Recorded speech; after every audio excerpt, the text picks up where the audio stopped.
because I sit in general district court, it's very infrequently that I actually see an insanity defense, but I am really excited about the second statute that allows the introduction of certain evidence of a person's mental disability or information about the autism spectrum, because when I'm sentencing a person, I think I do a better job if I have more information about that individual. For me, sentencing is not just about the actual offense that has been committed and not just about the victims, but about the entire circumstance. And I think in order to craft an appropriate sentence, you need to have as much information about the defendant as possible.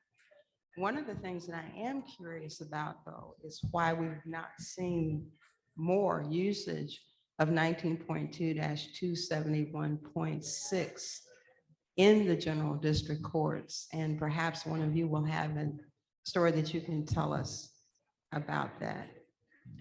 But Senator McClellan, I'd like to start with you and ask us what that particular statute, 19.2-271.6, was intended to address.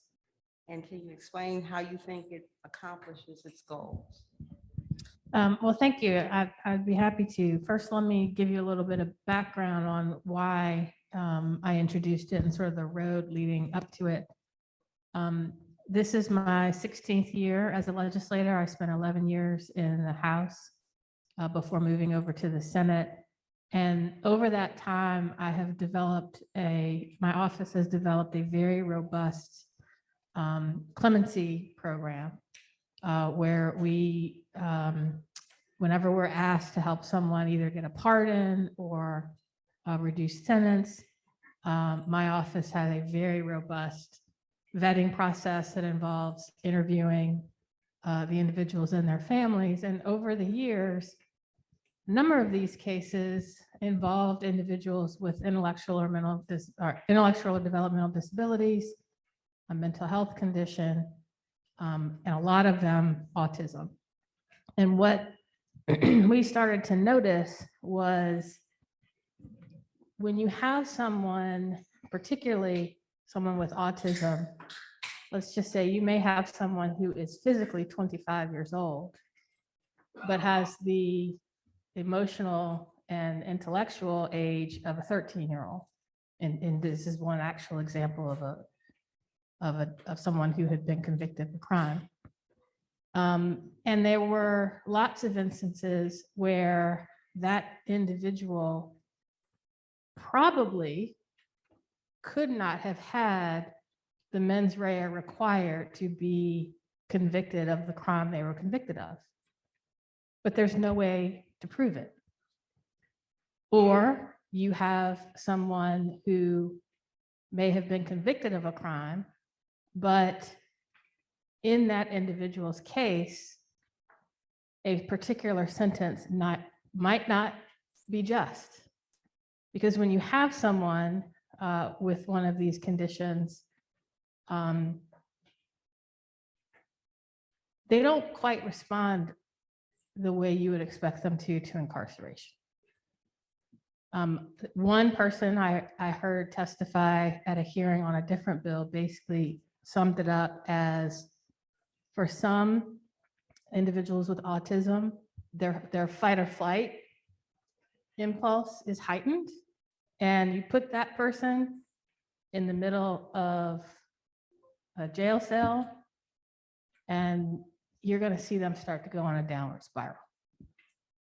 So in 2020, I introduced a bill that would have required the Secretary of Public Safety, the Director of the Department of Corrections, and the Office of the Executive Secretary to study and make recommendations on how to make accommodations for individuals with one of these conditions, because the only option available to them when charged with a crime was, well, you can plead not guilty by reason of insanity. That's not really an option. There was nothing else. Now that year we passed one of the bills we're going to talk about later, so I won't talk about that one now. But other than not guilty by reason of insanity, there was absolutely nothing in Virginia law to allow juries or judges to make any accommodation at all, or even consider the fact that this person has a mental health condition, an intellectual developmental disability, or autism that could have affected their ability to have the mens rea for the crime they're charged with.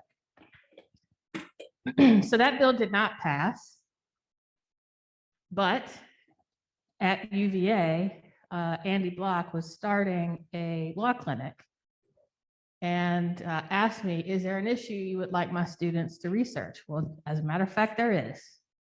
And so I told him about the bill and what we were seeing, and their students did research on what other states do, how other states accommodate these individuals in the criminal justice system, and working with them and autism and disability and mental health advocates, public defenders, Legal Aid Justice Center, Virginia Poverty Law Center, we crafted this bill. And the last thing I'll say before going into what the bill was intended to do is one of the legal aid lawyers really summed up how this is an equity issue, not just because you have individuals with disabilities who are not being accommodated, but it was the poor individuals. Because if you had the money to hire an attorney who could hire the experts to give you this information, more likely than not, you're going to reach a plea deal. If you don't have the money to go through that process, or an attorney who is aware of these conditions, you're going to jail. So that was the reason behind why we filed the bill. And what the bill does is it allows, when someone is charged with a crime where an element of that crime is intent, that defendant now can introduce evidence of their mental health condition. And I use mental health condition to capture all of those conditions I mentioned. They can introduce evidence of that condition, if relevant, to answer the question, could this person have had the intent necessary to be convicted of this crime? And so that it's a rule of evidence. As we were going through the process, everyone kept trying to refer to it as a defense. It's not a defense, it is a rule of evidence. It is subject to all of the other rules of evidence. And then, of course, it required training for judges and court-appointed attorneys to make sure we begin to raise awareness of how autism, intellectual or developmental disability, or a mental health condition affects someone, so that they can better represent, or in the judge's case, better make decisions on that person's disposition.